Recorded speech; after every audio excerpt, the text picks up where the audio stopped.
Indonesian. I wanted an Indonesian Bible to master a few words of the Indonesian.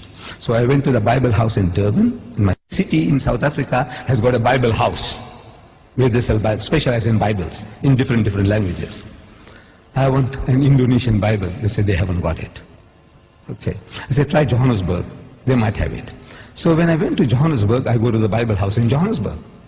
And I go and search for this Indonesian Bible. And I got it. And I'm looking in the shelves, some other books. I see a New Testament, Greek and English. Like we have the Quran, Arabic and English, Greek and English, a New Testament. I took that big volume out and I'm starting to go through that. And the supervisor of the Bible house is watching me. You know, with this funny headgear and this beard.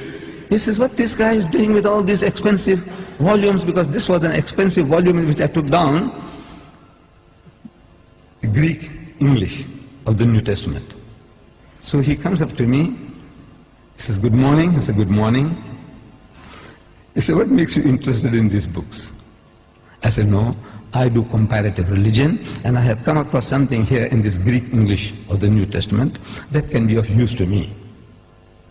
He found me an interesting character. He said, would you like to have a cup of tea with me? I said, no, I don't mind at all. So he took me into his office. I said, now, you know, we believe in Jesus. And this was something astonishing to this supervisor. And all the supervisors in South Africa of the Bible houses are retired reverends. This was a Reverend Dunkers. He's amazed. I says, you know, we believe in Jesus and in his miraculous birth. And so saying, I started repeating these verses from the Quran. That we believe. And when I read it, he said, no, this is the same like my book. What you are saying now, that when the good news is given to Mary, the mother of Jesus, in the Holy Quran, she says, قَالَتْ رَبِّ أَنَّ يَكُونُ لِي وَلَدٌ وَلَمْ يَمْسَسْنِي بَشَرٌ. She said, oh my Lord, how can I have a child when no man has touched me? Which means physically, sexually. No man has touched me. So the angel says, قَالَ كَذَلِكِ اللَّهُ يَخْلُقُ مَا يَشَاءُ. Even so, Allah creates what He wills. إِذَا قَضَى أَمْرًا فَإِنَّمَا يَقُولُ لَهُ كُن فَيَكُونُ. Whenever He decrees a matter, He merely says to it, be, and He wills it and the thing comes into being. So the Reverend says, man, this is the same as my book. I said, yes, on the face of it, it's the same. But if you look at it intently, you'll find the difference between my version and your version is chalk and cheese. You people know chalk and cheese?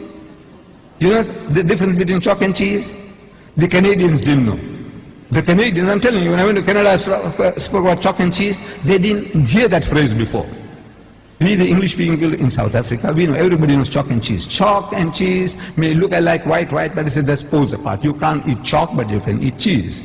No? But the Canadians didn't know. The Canadians didn't know. I'm telling you. I don't know whether you people know. Difference between chalk and cheese.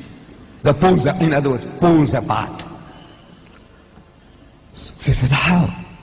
I said, you know, in the Holy Bible, in the Gospel of St. Luke, we are told when this good news was given to Mary, the mother of Jesus, about the birth of the Holy Son, she says, how can this thing be when I know not a man? In the biblical language, no means sex. No to know means knowing sexually. Not she doesn't know a man. She knows her uncle, her fathers, her neighbors. Surely she knows other men. But no. No in the biblical language means sex. In the Quran it says, no man has touched me. Again, it means not touched me, means had sex. Both the Quran and the Bible are saying the same thing. The replies to them are revealing. In the Holy Bible, the answer to Mary's protest was that the Holy Ghost will come upon thee. I'm reading the Bible to you. Look. The Holy Ghost will come upon thee, and the power of the Most High will overshadow thee. Now that gives you a mental picture. The Holy Ghost is a person. That's what the Christians say. The Father is a person, the Son is a person, and the Holy Ghost is a person, but they're not three persons, but one person. I don't know whether you heard that expression before. But He's a person. This Holy Ghost will come on Mary. How? See, it gives you in your mind. It makes you think, how? like a man and a woman, like a bull and the cow. How? The Almighty will overshadow her. How? No, it gives you a mental picture. So I'm suggesting that it gives you a mental picture. How? The Holy Ghost will come on her. We know it's a miracle. We agree it's a miracle. But the language that you are using, the language is down-to-earth language. The Quran says, وَإِذَا قَضَى أَمْرًا فَإِنَّمَا يَقُولُ لَهُ كُن فَيَكُونُ. For God to create Jesus without a human father, it's a kun, he says be, and it is. For him, it's just to will it, and he comes into being. So, I'm asking the Reverend, I said, now between these two versions, we are both trying to say the same thing. We are both trying to give the same message, that he was born miraculously. There's no doubt about that. But I said, which version would you prefer to give to your daughter? The Quranic version or the biblical version? We are both trying to say the same thing. He said, he bowed his head down in shame and he said he would prefer to give the Quranic version. This is Reverend Dunkers, the head of the Bible Society in Johannesburg.